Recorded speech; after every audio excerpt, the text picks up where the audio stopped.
All right, welcome back, guys. Now, there can be certain times when we wish we could tell someone what they were doing was not very appropriate, like flossing when they're your cubicle mate at work. That's kind of okay. nasty. That's just gross. Okay, what about the cell phone talker in the bathroom? I know you've experienced that. Well, author Rosalinda Randall has written the book "Don't Burp in the Boardroom: Your Guide to Handling Uncommonly Common Workplace Dilemmas."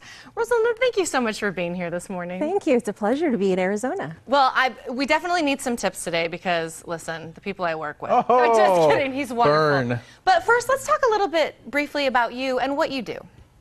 I'm an etiquette and civility expert, and what I do is get called by companies who might be having a little issue with, hygiene. Recently, it's been a couple of companies have called me in because of poor dressing attire and hygiene problems.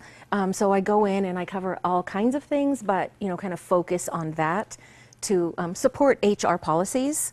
That's what I go into in colleges. I was at Pima College, hi Pima College, doing a presentation for them as well on interviewing skills and just how to be more civil in the workplace. Yes, and I think part of being more civil is approaching situations with tact and being able to say something without offending somebody, but still giving them that feedback and sort of realigning them. Yes. I think that's so great. And Rosalinda, you're so good at it that you now have a book, in fact, Don't Burp in the Boardroom, which has tons of tips for dealing with those uncomfortable and awkward situations at work. Yes. So let's talk about a few of them. As we mentioned, one, your cubicle mate maybe flossing their teeth right next to you. Now, I think that is totally disgusting. What would you do in a situation like that? Well, that actually happened, and that's why it's in a book. Someone said, what do I do? And really, there's not much you can do other than turn your chair, because you never know where that's going to fly out. If someone's, and actually that's what happened with them, as it says in the book. They were flossing and, after lunch talking, and it flew out. But really what you can just say is, I have a sensitive stomach, or, I'd rather not see that, or would you mind? Sometimes just being honest and saying, would you mind taking care of that now that we're sharing an office? And why don't you tell me what bothers you? Sort of give them an opening to maybe share back and forth. Well, they picked it and flicked it. That's pretty gross. I mean, the point of a working I made her grossed out. The point of a working relationship, I think, is like any other relationship. Yes. Right? You have to build that friendship, the workplace, as being able to give feedback to each other. Yes, but also maintain a little bit of, I don't want to use the word formality, but professionalism, because there, you can get so comfortable with one another, but shouldn't, I don't like using that word, but shouldn't be as comfortable as you would, with someone that you live with at home. There still should be a little boundary between it, like flossing, or brushing your teeth or anything like that, making adjustments. That makes sense.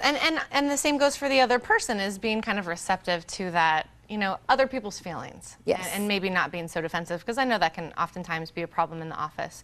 So, okay, I think we've all been there too, where we've walked in the bathroom, we go into the stall, and we hear next to us, in the stall next to us, somebody having a fight with their boyfriend on the phone. Yes. Or something like that. I mean, what can you even do in a situation like that? Nothing. What can you do? Some people, and it's kind of rude, find that jumping in on the conversation, yeah, you were right, just being a part of it, since you're exposing it to the public.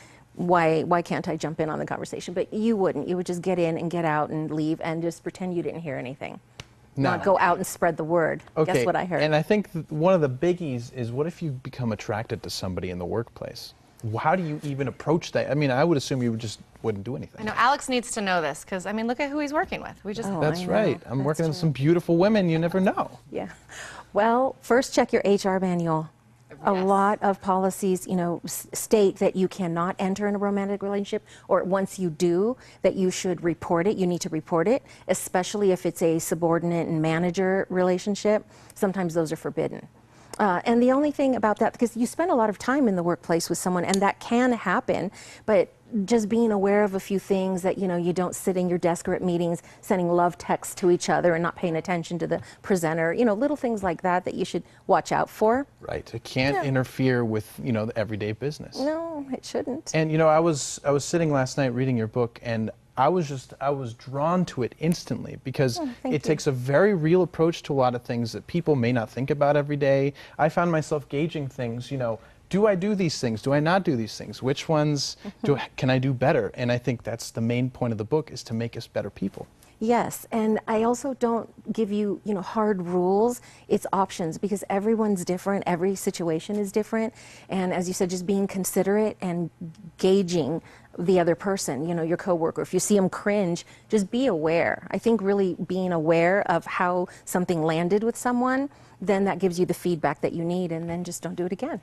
Absolutely. Rosalinda, this was awesome. We really appreciate you coming on and sharing your book and your work with us. Thank you. I Come back appreciate anytime. it. Thank you. And you can get a copy of your book signed by Rosalinda herself at Barnes & Noble East tomorrow from 1 to 4 p.m. For more information, you can log on to rosalindarandall.com. Find her on Twitter by following @Rosalinda Tweets and by calling 650-871-6200.